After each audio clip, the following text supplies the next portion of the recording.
Good morning YouTube! Bonjour tout le monde, c'est Jim, j'espère que vous allez bien. Aujourd'hui on va s'intéresser à la cérémonie des Césars, une soirée qui récompense ce que la profession considère comme le meilleur du cinéma français de l'année écoulée.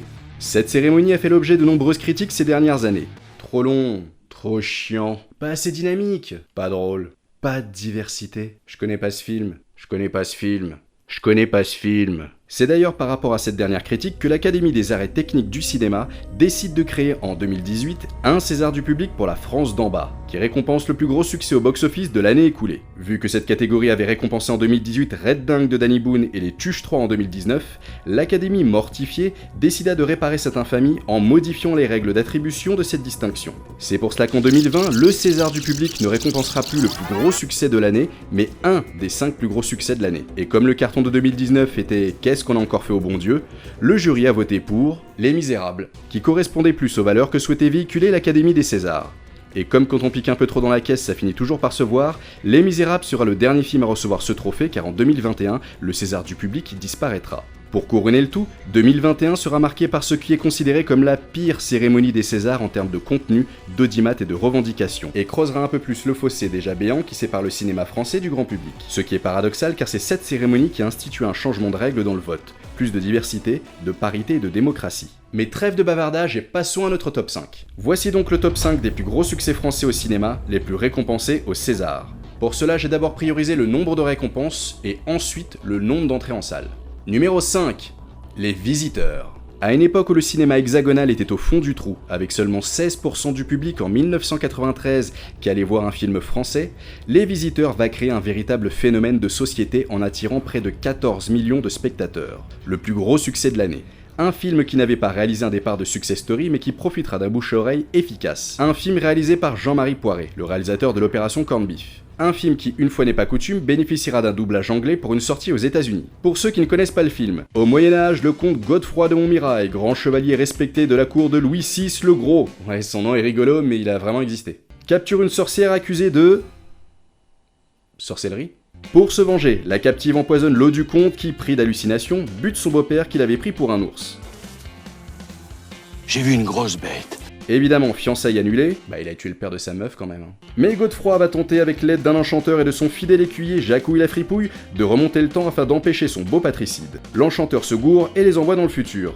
Notre présent quoi, 1993. Au vu de son succès, c'est sans surprise que Les Visiteurs sera nommé dans 9 catégories.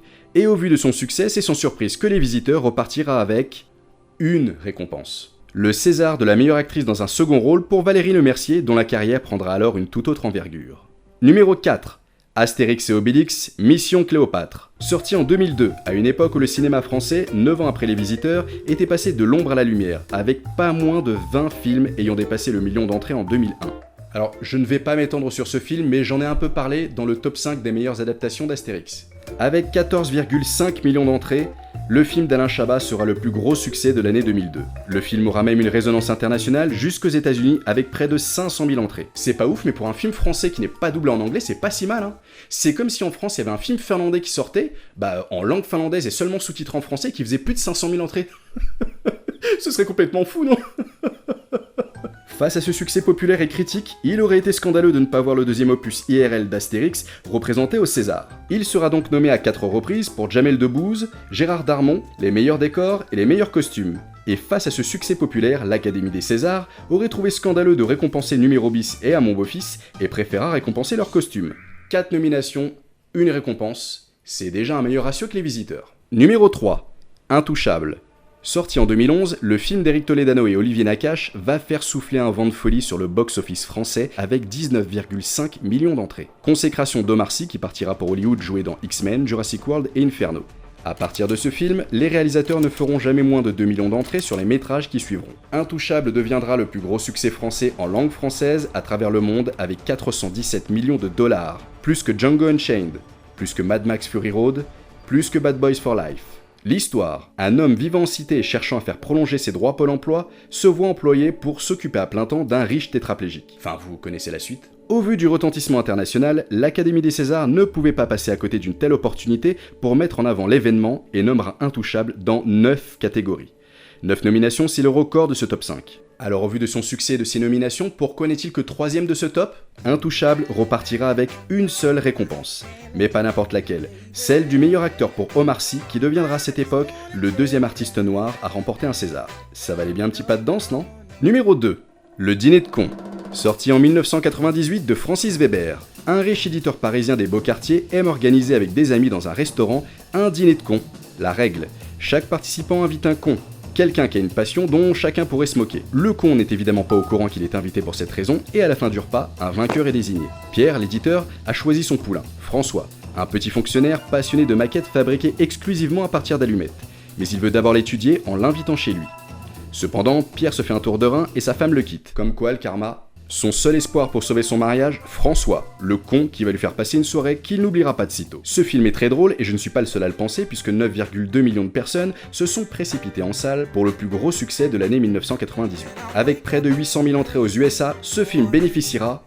Bénéficier, c'est pas le mot. Engendrera plutôt un monstre. Avec The Dinner, l'une des pires adaptations américaines d'un film français. Le dîner de cons sera nommé à 6 reprises et repartira avec 3 Césars, dont celui du meilleur acteur pour le regretté Jacques Villeray. Numéro 1.